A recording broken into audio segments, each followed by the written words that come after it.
Bueno, buenos días, buenas tardes, buenas noches, depende de la hora que nos estén escuchando o nos estén viendo. Yo soy Francisco Herrera, este es el podcast L de Lengua, el número 163, y hoy tenemos con nosotros a David Fernández Vítores. Hola, David. Hola, buenas tardes, noches, días, ya no sé cómo saludar ni en qué tiempo. Claro. Con David vamos a hablar sobre un tema que es muy amplio, pero que luego se va a concretar en puntos más específicos, y es la situación actual del español. Claro, dicho así, parece como que vamos a tener que, bueno, no sé, quizá 3 horas de podcast, pero no, prometo que va a ser mucho más preciso. Quiero presentar primero a David. David es doctor en lengua española y literatura y politólogo experto en Derecho Internacional, Público y Relaciones Internacionales. Es muy interesante esta mezcla, ¿no?, de ambos perfiles, que seguro que te lo habrán dicho muchas veces, y ha sido investigador principal en proyectos de gran difusión y en la actualidad ejerce como profesor titular en la Universidad de Alcalá. Su labor investigadora se centra en el estudio del valor estratégico del español desde un enfoque sociodemográfico, político y económico. Ha escrito varios libros y numerosos artículos académicos. Y precisamente de uno de esos libros, yo creo que el último que ha publicado, este que tengo aquí, no sé si se podrá ver bien, creo que hace mucho brillo en la pantalla, pero más o menos se puede ver, es Panhispania. Este libro es el que, bueno, me llevó a mí, que lo leí hace un par de meses, que fue un descubrimiento absoluto. Me llevó a contactar con David, que muy amablemente ha cedido a contarnos algunos de los secretos que están en cada uno de sus capítulos. Es un libro, bueno, ahora que vamos a empezar a hablar con él, que la primera sensación que te da cuando miras el índice es como, uy, aquí se hablan de muchas cosas muy diferentes y no, y como muy dispersas, ¿no? Pero luego cuando vas entrando en materia y vas consumiendo capítulo por capítulo, vas viendo el hilo, ¿no? Vas viendo el hilo que se hace muy evidente y que al final, bueno, pues creo que nos sirve sobre todo para dar una panorámica diversa, pero al mismo tiempo muy completa, con muchos detalles, con mucha información y sobre todo con mucha argumentación.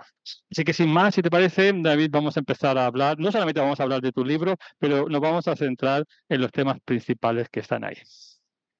Perfecto, para mí es un placer estar aquí en vuestro programa y contribuir, por supuesto, a dar difusión a todos los datos que tienen que ver con el español y, como no, también con el libro. Claro.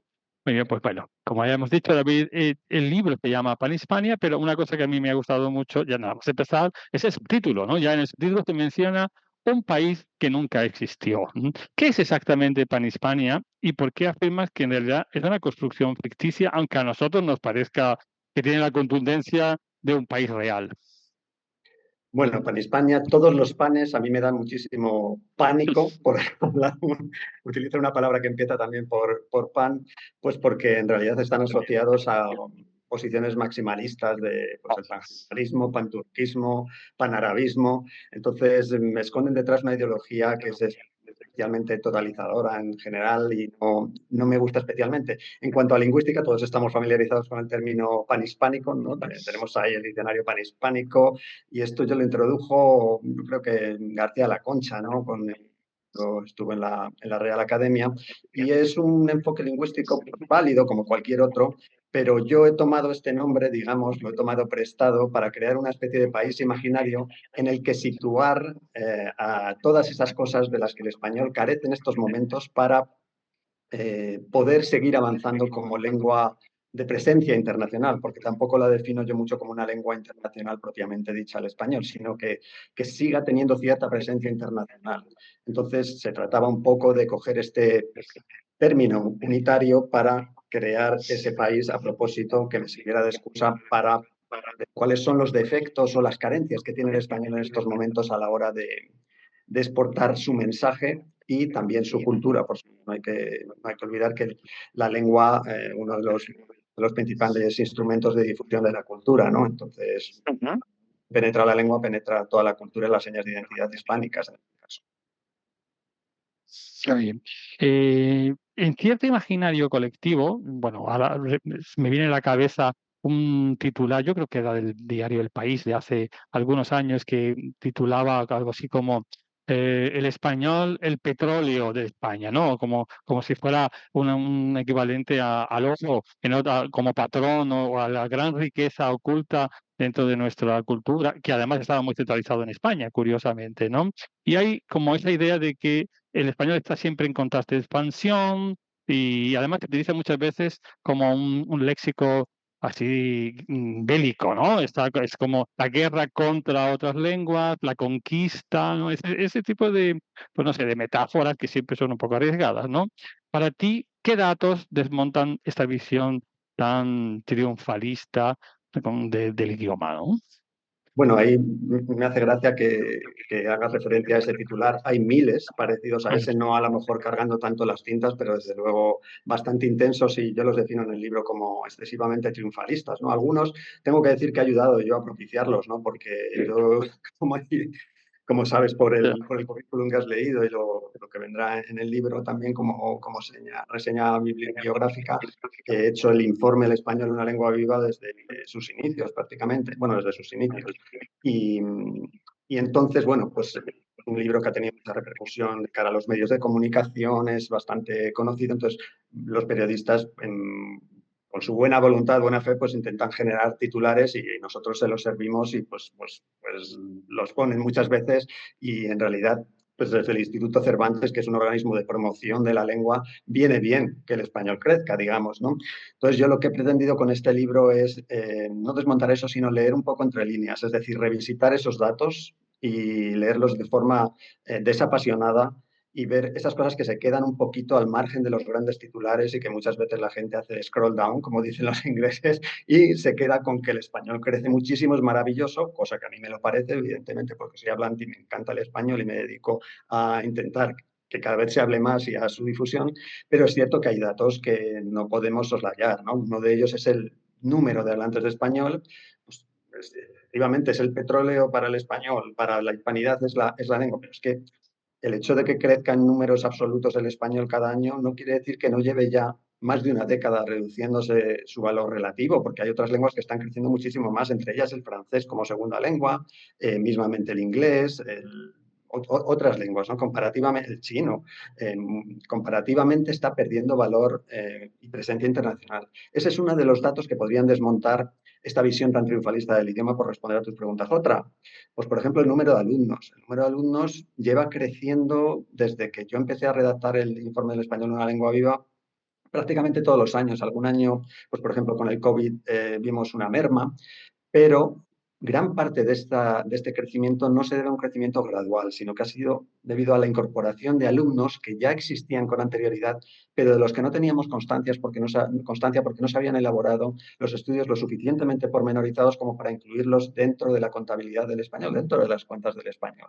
Entonces hay salones importantes como en 2014 la aparición de un estudio del español en el África subsahariana que de repente incorporó Mm. a las cuentas del español casi de un plumazo 2 millones de alumnos de español. Y lo mismo ocurrió con un país tan cercano o tan moderno, digamos, censalmente, con datos tan fehacientes como pueda ser Estados Unidos. No sabíamos cuántos alumnos había hasta que apareció en 2017, me parece que fue, o 2018, ahora mismo hablo de memoria, un estudio pormenorizado sobre la presencia del estudio del español en la enseñanza secundaria y primaria de los Estados Unidos. Y entonces pudimos ver o tener una panorámica de cuál era la presencia y de repente se incorporaron pues casi 7 millones de estudiantes que podíamos intuir que existían, pero cuyas cifras eran anteriormente a ese estudio muchísimo más reducidas, ¿no?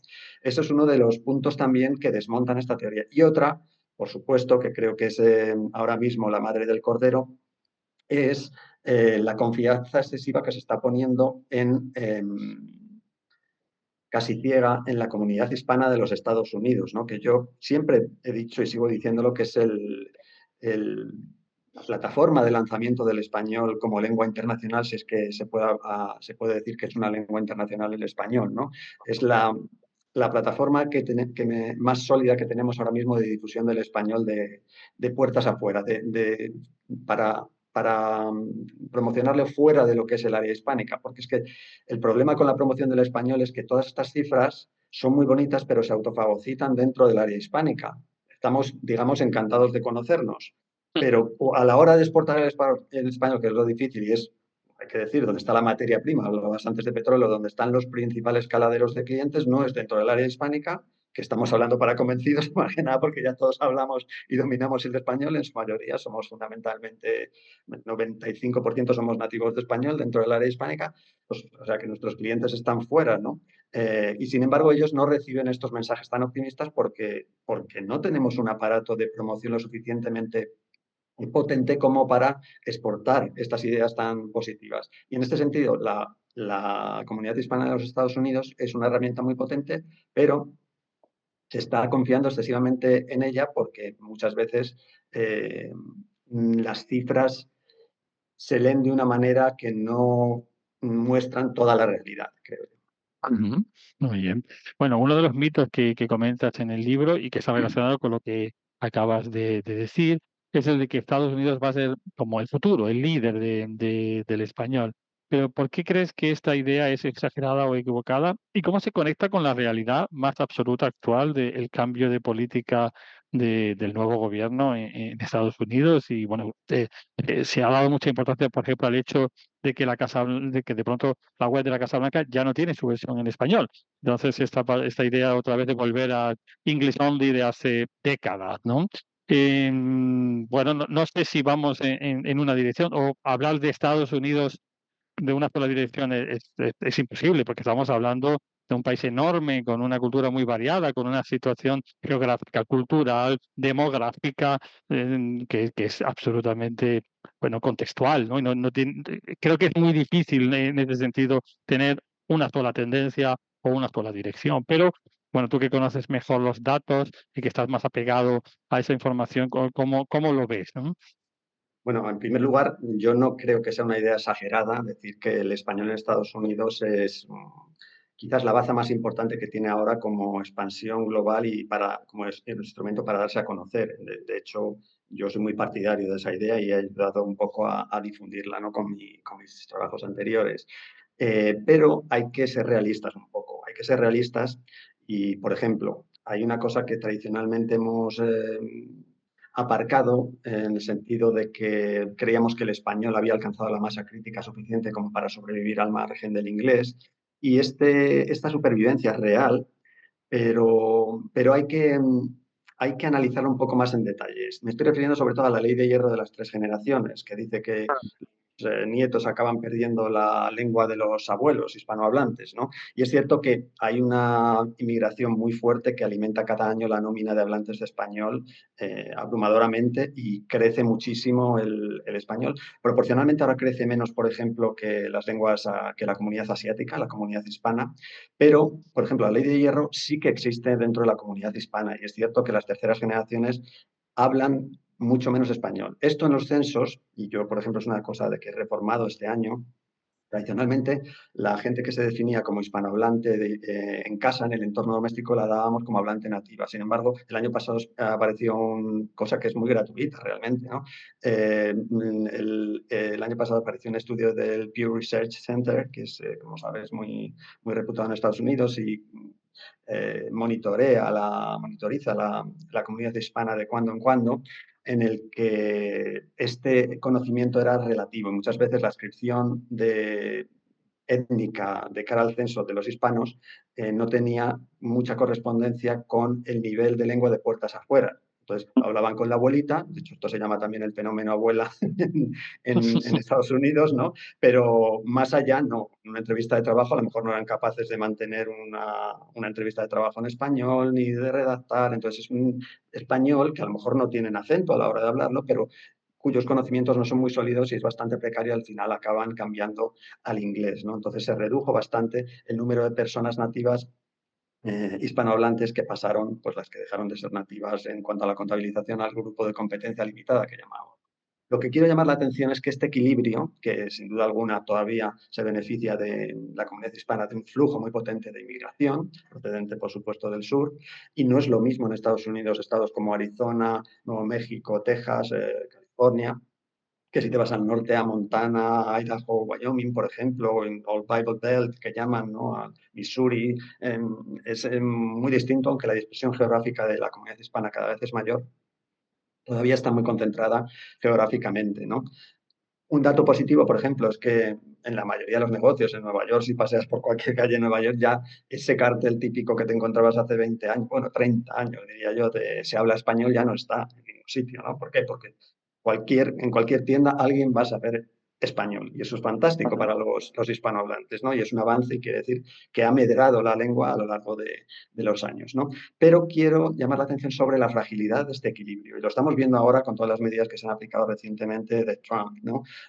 Sí, hay cuestiones simbólicas como lo de la Casa Blanca, pero también son manifestaciones de voluntad política o de falta de voluntad política de integrar las políticas de defensa del español o de integración del español dentro de la enseñanza, por ejemplo, ¿no? Cuestiones simbólicas como cambiar el Golfo de México por Golfo de Sí. América. Fíjate, es un poco una tontería si te paras a pensarlo, porque como si América no fuese española o hispanohablante, ¿no? Es un poco una jugada tonta, pero bueno, América lo asociamos con Estados Unidos. Son cuestiones o manifestaciones de voluntades políticas que, por supuesto, restan presencia internacional al español, ¿no? Más recientemente, y lo que me parece más grave es que se haya firmado un decreto una ley, perdón, porque no era decreto, declarando al inglés como lengua oficial de los Estados Unidos, cosa que no había ocurrido hasta ahora, nadie se había atrevido a hacerlo precisamente porque es el carácter multicultural de los Estados Unidos, no necesitaba de tal ley. Sin embargo, ahora, y el que ha motivado clarísima esta ley, ha sido el español, no ha sido el chino, no ha sido el serbo, el croata, no ha sido otros idiomas, ha sido el español, ¿no? Y sus tensiones con México, ¿no? Entonces, eh, tanto el flujo migratorio como la presencia del español, la presencia institucional del español en el tejido institucional estadounidense son cuestiones muy frágiles que pueden revertir inercias que han alimentado esa nómina de hablantes a lo largo de los años y que podrían crear, yo creo que va a ocurrir, un cuello de botella que no solamente se va a manifestar en un menor ingreso en Estados Unidos de nuevos hablantes de español, sino que es que los que viven allí van a crear una especie de, y ya lo vimos en la anterior legislatura de Trump, de cierta vergüenza del español. Es decir, Mm. yo vamos a intentar hablarlo de puertas adentro, pero de puertas afuera no, porque me puedo buscar un problema. Y que mis hijos, bueno, mejor que aprendan inglés, yo me encargo de enseñarles el español. Y aquí se crea una especie de disociación, lo puedes llamar hasta casi en el terreno sociolingüístico, se puede crear una diglosia muy peligrosa, ¿no?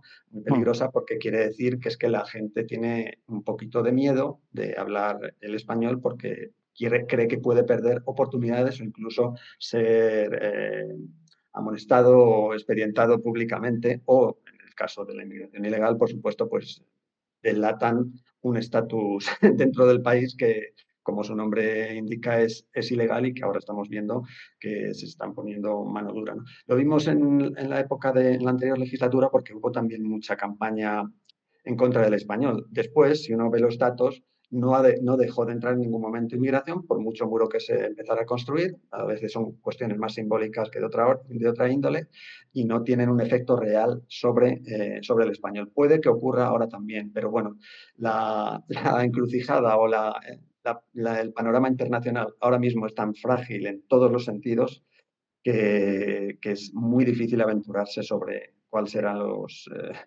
los derroteros futuros de esta comunidad hispanohablante, por lo menos a corto plazo, ¿no? Mm. Nosotros sí que hemos notado ya, no voy a decir miedo, pero sí preocupación de los estudiantes y sobre todo de las personas responsables en preparar programas de study abroad en España y en Hispanoamérica, que eran los más populares en las universidades norteamericanas, y vemos que hay como cierto, no retroceso todavía, pero paralización de estos programas, cada vez más dudas de si van a poder viajar, si realmente va a haber fondos, apoyo, incluso si estudiar español no va a perder cierto prestigio, ¿no? Antes, pues esa multiculturalidad al menos no estaba penalizada, es que ahora ya se está hablando incluso de, bueno, que van a desaparecer muchos programas de estudios, departamentos que tengan que ver con este tipo de cuestiones. Pero bueno, también puede que estemos sobreactuando ante una situación de pronto sorprendente que no esperábamos, ¿no? O que no esperábamos que llegara con esta radicalización, ¿no? Otro punto que yo creo que es muy polémico y es uno de mis titulares favoritos de tu libro es en el momento, que además yo creo que va a doler a los puristas muchísimo, es en el momento de que tú aseguras que la Real Academia Española ya no va a liderar la evolución del idioma, que no sé si alguna vez la ha llegado a liderar o ha ido un poquito detrás de ella, digamos, sino que serán más bien herramientas como ChatGPT, como los grandes modelos de lenguaje, de las inteligencias artificiales, y ellas serán las que realmente lideren esa evolución. ¿Y ¿Nos podrías comentar cómo llegas a esta conclusión? Bueno, todos estamos a estas alturas porque el cambio al que estamos asistiendo desde el punto de vista lingüístico y tecnológico es abrumador. Todos nos levantamos casi cada semana con una noticia, cada día con una noticia distinta que nos deja completamente abrumados y sorprendidísimos y nos hace cuestionarnos nuestro propio papel como enseñantes de español, difusores de la lengua, e incluso puristas, como has dicho tú, de la lengua, ¿no? Entonces yo he hecho un poco un guiño que ya ahora lo releo y a lo mejor ya me parece hasta obsoleto porque ha pasado 8 meses desde que publiqué el libro o 10, pero bueno, todavía lo considero bastante válido, ¿no? Pero es cierto que han aparecido nuevas herramientas que vienen a reforzar un poco mis tesis, ¿no? Y mis tesis fundamentalmente es que la Real Academia, que como dices tú, es como el legislador que siempre va por detrás de la realidad, la Real Academia en este sentido, yo creo que también va por la realidad. Pero aparte de eso, es decir, que cuando se consolida un nuevo término de uso, tarda a lo mejor 5 o 10 años en incorporarlo al diccionario. Bueno, es un criterio medio lingüístico, medio político, que está muy bien porque limpia, fija y da esplendor, ¿no? En teoría. Lo que ocurre es que yo creo que el poder normativo que tenía antes la Real Academia con la aparición de estos nuevos instrumentos, estas nuevas herramientas informáticas, tecnológicas, tú hacías referencia a los modelos de lenguaje masivos, los LLM, ¿no? Famosos en inglés, la traducción automática, están relegando cada vez más, o sea, tomando el relevo de la Real Academia, todo ese aparato normativo lo están incorporando dentro de sus redes. ¿Por qué? Pues porque mientras tú y yo estamos hablando ahora mismo, tanto Microsoft como Apple, como ChatGPT, como los que quieras, ¿no? El grupo MAGA, este que hablan, ¿sabes? Las siglas en inglés, no es solo Make America Great Again, sino también Microsoft, Apple, Google y Amazon están analizando exactamente no solamente qué términos utilizamos, sino cómo los utilizamos, dentro de qué frases, el estado anímico en el que los utilizamos, la hora del día en la que los utilizamos, y con ello establecen y crean lenguaje nuevo, con lo cual están favoreciendo el uso de una norma de manera casi instantánea. Ante esto, que es abrumador, todos ya estamos, bueno, ChatGPT lo maneja todo el mundo, el otro hace un mes apareció DeepSeek, nos dejó a todos con la boca abierta. Eh, la semana pasada, sin ir más lejos, vi, porque estoy muy interesado en todos estos adelantos tecnológicos, un generador de voz humano que se llamaba Sesame, no sé si lo Ah, conoces, sí, que sí. es hasta oyes la respiración bueno, que solo está en inglés ahora, pero aunque se puede utilizar en español. Todo esto, por supuesto, está generando y consolidando normas de uso de la lengua porque los utilizamos masivamente. Es imposible soslayar esta realidad, es decir, nos está influyendo en nuestra generación de lenguaje.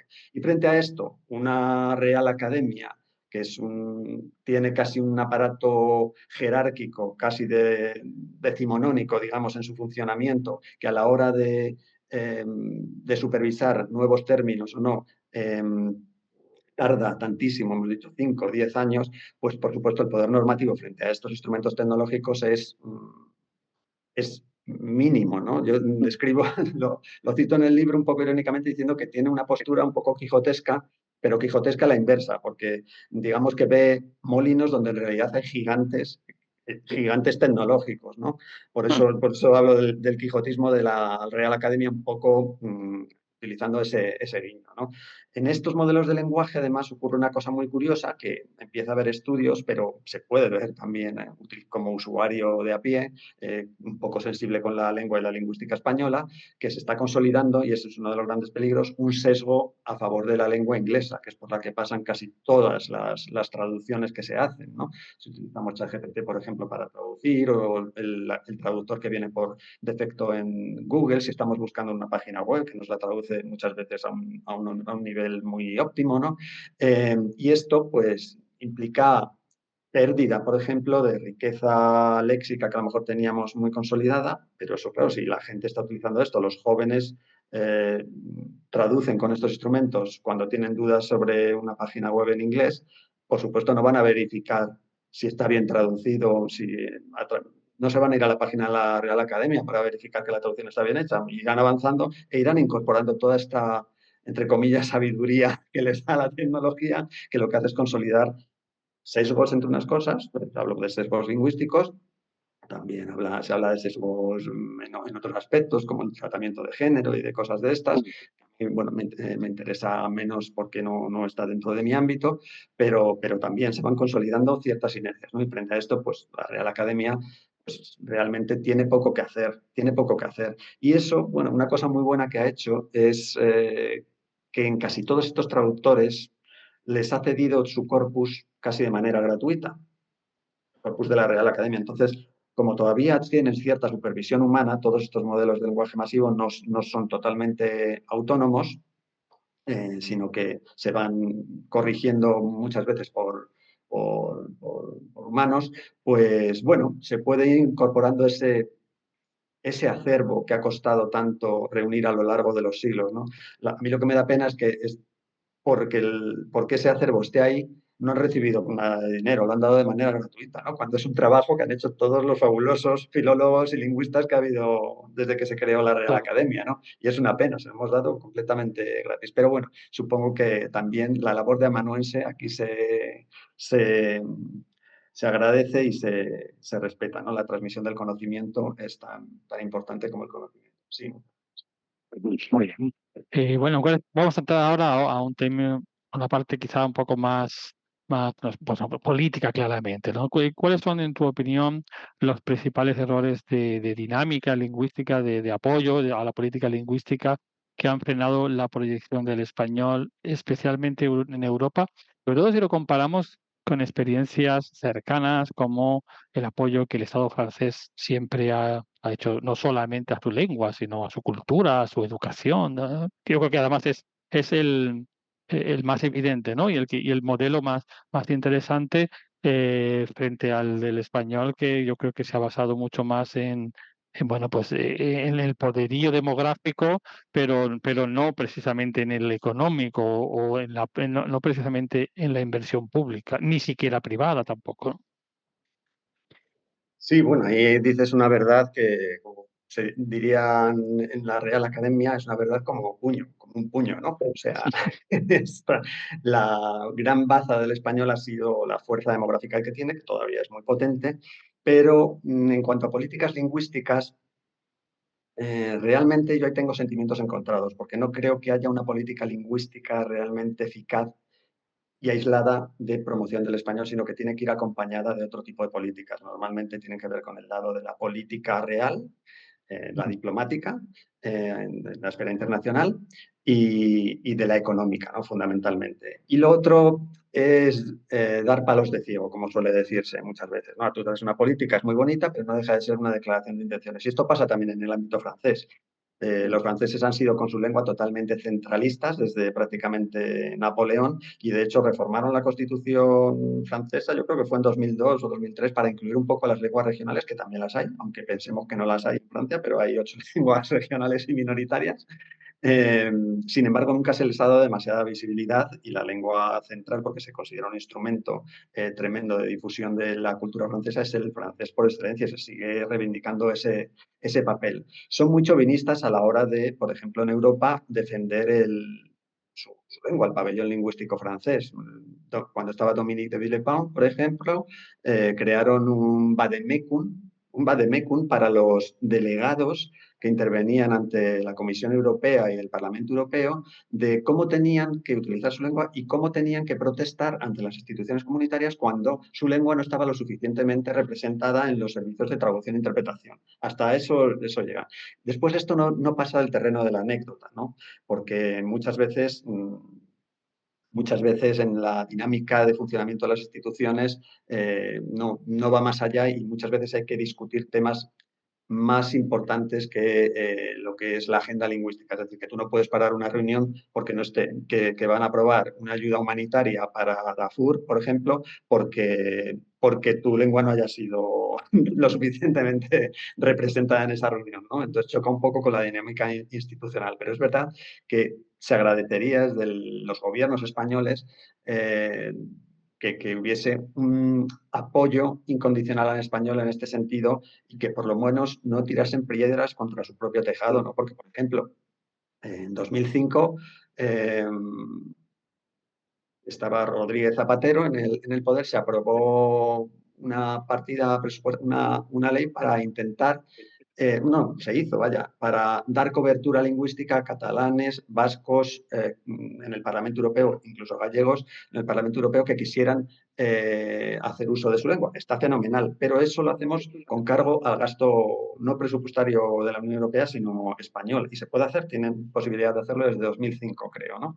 Y más recientemente el intento de aportar, de dotar de carácter oficial de lengua de la Unión Europea al catalán es un absurdo en los términos porque es un debate que ya lleva cerrado en la Unión Europea, que hay 60 lenguas regionales y minoritarias en todos los países que integran la Unión Europea y que si nos ponemos todos excesivamente pulcros con este tema, pues cada uno podría sacar su pabellón minoritario en la Unión Europea, pero se ha decidido llegar a ese consenso y utilizar las lenguas más representativas de cada Estado para garantizar un mínimo de funcionalidad lingüística institucional, que es importantísima, porque uno de los problemas de la Unión Europea, que ahora lo estamos viendo también, es precisamente que no tenemos sentimiento de identidad y la lengua juega un factor importante en eso, que no tenemos una lengua común, ¿no? Entonces, es como añadir más leña al fuego y a la desunión.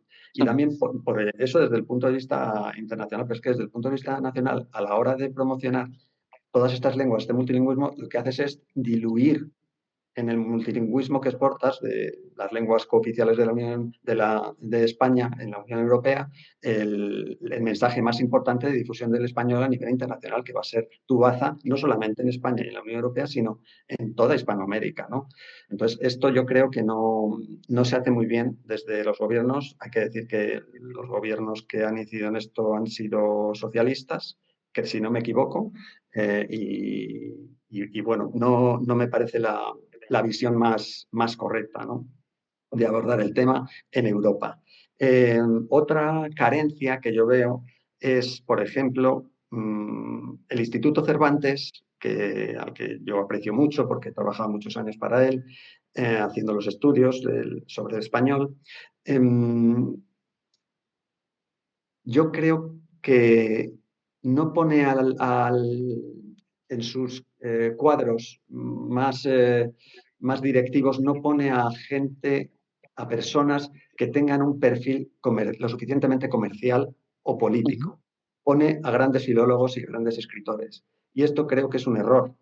Tienes que poner también a gestores y que entre ellos se retroalimenten, pero no puedes poner a un excelente escritor a cargo de una institución cuya función es la promoción lingüística o la promoción internacional de España a través de la lengua o la promoción internacional del español. Tienes que tener otro tipo de visión, un poquito más internacional y más comercial, creo yo, ¿no? Pero bueno, de esto podemos hablar largo y tendido si quieres en otro programa porque da para mucho, ¿no? Muy bien. Ahora te voy a pedir un poco que saques la bola de adivino, que las hagas de Nostradamus, ¿no? Yo sé que es difícil, no te lo voy a pedir tampoco a largo plazo, quizá a corto plazo, pero ¿qué futuro crees que le espera al español en este ámbito globalizado? Pero bueno, que estamos viendo que ya quizá no va en esa tendencia tan globalizadora como antes y estamos volviendo a ciertos nacionalismos o a ciertas tendencias más de ir contra la globalización, ¿no? ¿Hay margen para revertir algunas de las tendencias que has descrito antes?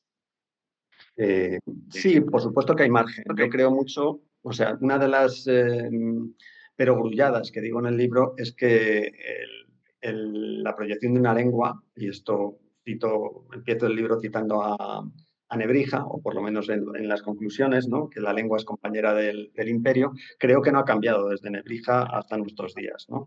Entonces, lo que hay que hacer es, sin hablar de imperialismos, porque el panismo no lo concibo como un imperio, pero sí, hablando del español, hay que reforzar esas vertientes que hacen a los estados donde se habla el español más fuertes. Y uno de ellos es el Producto Interior Bruto, el poder económico del área hispánica. Y aquí, pues todo apunta a que pues en los próximos años no va a seguir siendo un poco protagonista el área hispánica en el ámbito económico, ¿no? No ha acabado de despegar con respecto a Estados Unidos, ni siquiera México. Lleva su PIB estancado a un cuarto de su vecino del norte, Estados Unidos. Con respecto a China ya es mejor ni mencionarlo. Está un poco de capa caída. El principal actor económico es España. Entonces España tiene una responsabilidad, si le interesa realmente la lengua, que es un híbrido entre política, economía y lengua, ¿no? Eh, pero tiene, desde luego, una responsabilidad con respecto a Iberoamérica en este caso y a Hispanoamérica, todos los países de habla hispana, ¿no? Porque es el principal contribuyente neto en lo que al PIB del área hispánica se refiere, ¿no?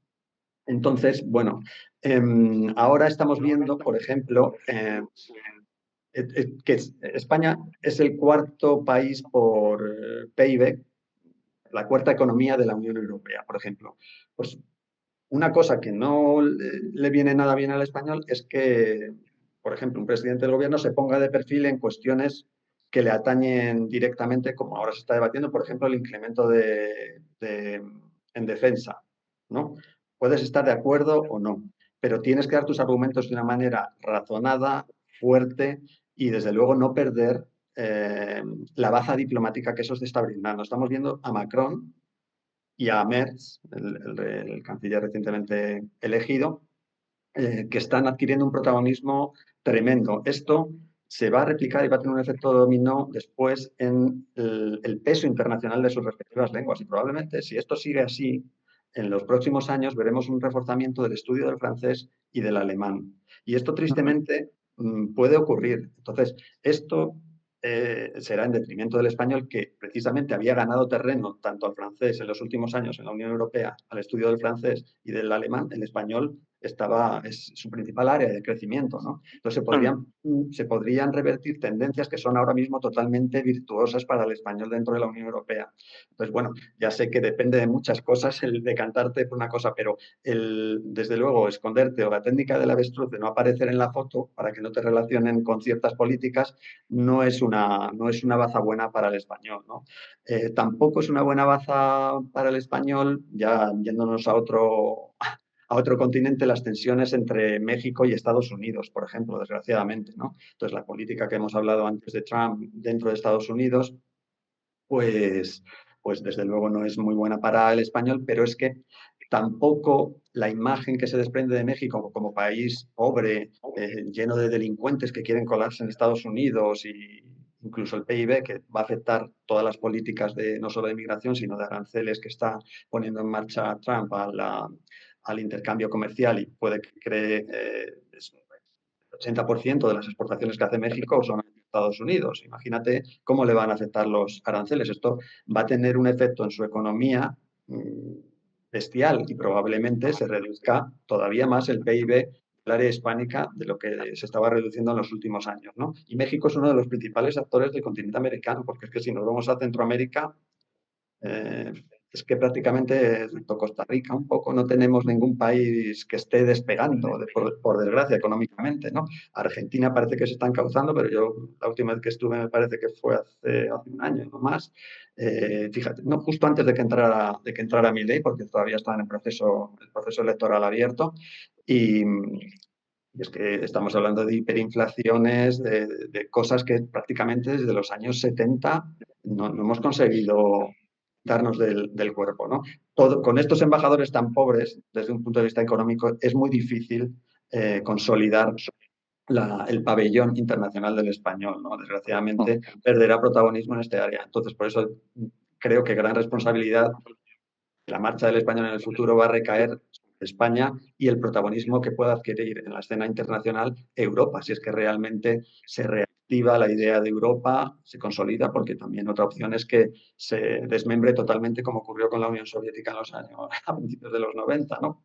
Entonces, Ujú. eso no lo sabemos porque está todo el panorama internacional tan cogido con alfileres que si con ChatGPT cada día que nos levantamos nos sorprende, pues con esto ya no sabemos por dónde nos da el aire, ¿no? Desde mi punto de vista, pero bueno.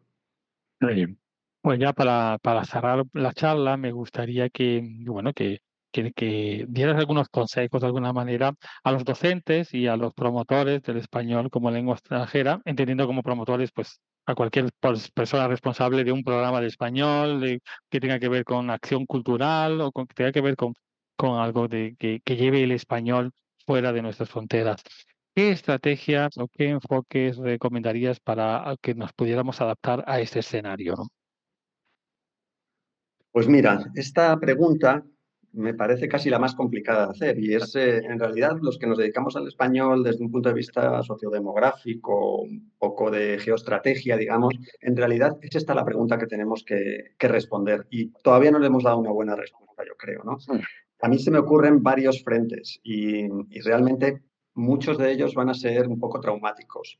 Yo creo que en primer lugar, para un docente, que tenga una escuela, cualquier cosa, se tiene que agarrar los machos bastante porque viene una reestructuración del mercado de arriba abajo que seguramente ya estarán notando, es imposible que no lo noten, ¿no? Pero estoy hablando desde el dar clases particulares, que ya mucha gente no va a contratar un profesor particular, sino que hablará directamente con ChatGPT y le corregirá. Eso con inglés ya está Ujú. pasando, para bien o para mal.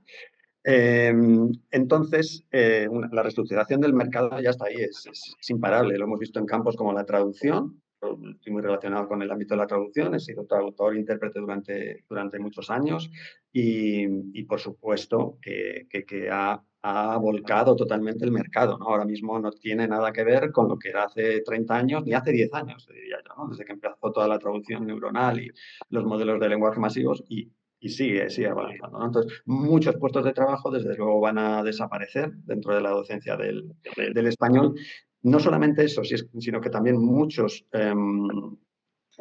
alumnos van a desaparecer porque eh, el motivo que a alguien le llamaba para aprender un idioma muchas veces era el intento de comunicarse con otra cultura. Pero esta barrera lingüística, con estos artilugios que nos estamos encontrando, se está derribando a una velocidad tremenda, ¿no? Ya hay incluso aparatos que te los pones en el oído y puedes tener una conversación hasta en albanés, ¿no? Español-albanés. Todavía bastante deficitaria, defectuosa, pero bueno, que más o menos te entiendes, ¿no? Entonces, bueno, pérdida de alumnos, pérdida de puestos de trabajo, reestructuración del mercado, sí o sí, ¿no? ¿Qué quiere decir esto? Pues que todo lo que no puede hacer una máquina, un software, un modelo de lenguaje masivo, es donde nos tenemos que centrar. Eso automáticamente son los nuevos nichos para el español, ¿no? Entonces, ahora estamos haciendo esta reunión por vía Zoom, ¿no? Pero va a haber que volver a la presencialidad. La presencialidad va a ser un factor porque todos estamos en nuestra burbujita de Internet, metidos en nuestro chat GPT con nuestros cascos, pero lo que nos puede aportar un docente español presencial es no solamente el aprendizaje de la lengua, sino el acercamiento a una cultura, una forma de ser, el contacto Ujú. físico, que eso yo creo que todavía no lo va a hacer bien una máquina. Y a lo mejor incluso la enseñanza que te llevas lingüística no tiene por qué ser muchísimo mejor que la de la máquina, ¿no? Entonces te estás llevando otro tipo de experiencia, ¿no? Y con presencialidad no solamente me refiero a dar clases, sino, por ejemplo, a reforzar el aprendizaje de todos esos aspectos culturales. Es decir, por ejemplo, Ujú. organizar una reunión de gente interesada en aprender español para tomar una tortilla de patata puede ser una experiencia de aprendizaje de la cultura y a través de ella del español también, o de reforzar aprendizajes que ya han tenido en otras plataformas, a lo mejor incluso Ujú. virtuales como ChatGPT o como lo que sea, ¿no? Entonces, este tipo de presencialidad yo creo que va a entrar en auge. Y después, respecto a los motivos que llaman a alguien a aprender el español, y esto estoy hablando para el español, pero es para cualquier lengua. De hecho, Claro. lenguas con una base demográfica tan potente como el español, con estos avances, se van a ver, se van a ver muy afectadas, pero no tanto como otras como el inglés, que han ejercido como de lengua franca. El inglés es la lengua que más tiene que perder en este sentido, ¿no?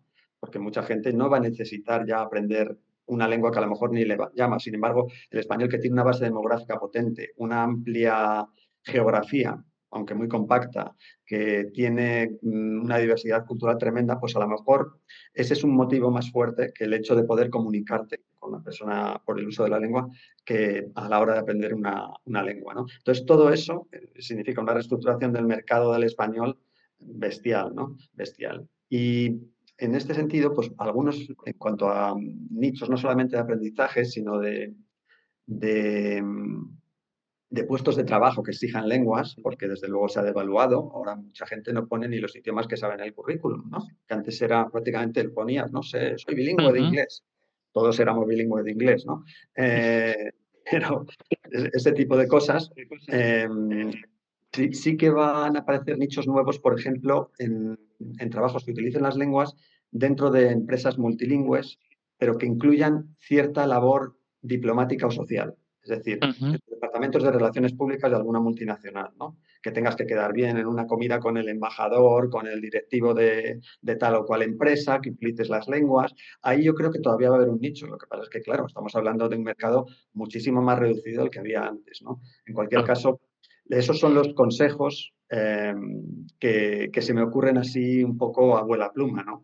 Pero desde luego que la reestructuración ya está aquí. La ola que viene, por no llamarla tsunami, está a la vuelta de la esquina. Eso hay que hacerlo, ignorarlo no sirve de nada. Poner la cabeza debajo como la avestruz, pues esconderla no es una receta válida, ¿no? Hay que buscarse un poco las castañas y reinventarse, como dicen en estas cosas, ¿no? Y aquí, vamos, está pegando fuerte. Yo también lo veo, te le diría yo, incluso en el aspecto universitario, ¿no? Mm. Universitario muchas veces ha cambiado y básicamente ha sido por la tecnología la forma de dar clases desde hace 10 años ahora, en cuestiones pues, de traducción, de cultura hispánica, de todo tipo de asignaturas, y ahora es más colaborativa, incluso más, bueno, lo que llaman la clase invertida, ¿no? De esto de que trabajan los propios alumnos y después se comentan, ¿no? Es una clase más guiada que de impartición de conocimientos, ¿no? Y bueno, yo creo que van por ahí las tendencias generales. Muy bien, bueno, pues cuando llegue la ola, por supuesto, tendremos que estar allí para surfearla, no para meter la cabeza debajo, como tú dices, ¿no? Muy bien, pues muchas gracias, David, por tu tiempo y por compartir con nosotros todos tus datos, tus conocimientos y tus reflexiones. Y bueno, lo único que me queda es eso, insistir que, bueno, que le echéis un vistazo, que compréis el libro porque vale realmente la pena. Aparece aquí ahora la teletienda, es el momento de venta. Tendréis, como siempre, los enlaces en el post del podcast, por donde podréis ver la información del libro, la información académica de David y esperamos vuestros comentarios o todo lo que queráis poner, tanto en YouTube, si lo veis en vídeo, o en las plataformas de podcast. Muchas gracias por toda la charla y hasta la próxima. Muchísimas gracias a ti, Francisco, por la invitación. Un saludo.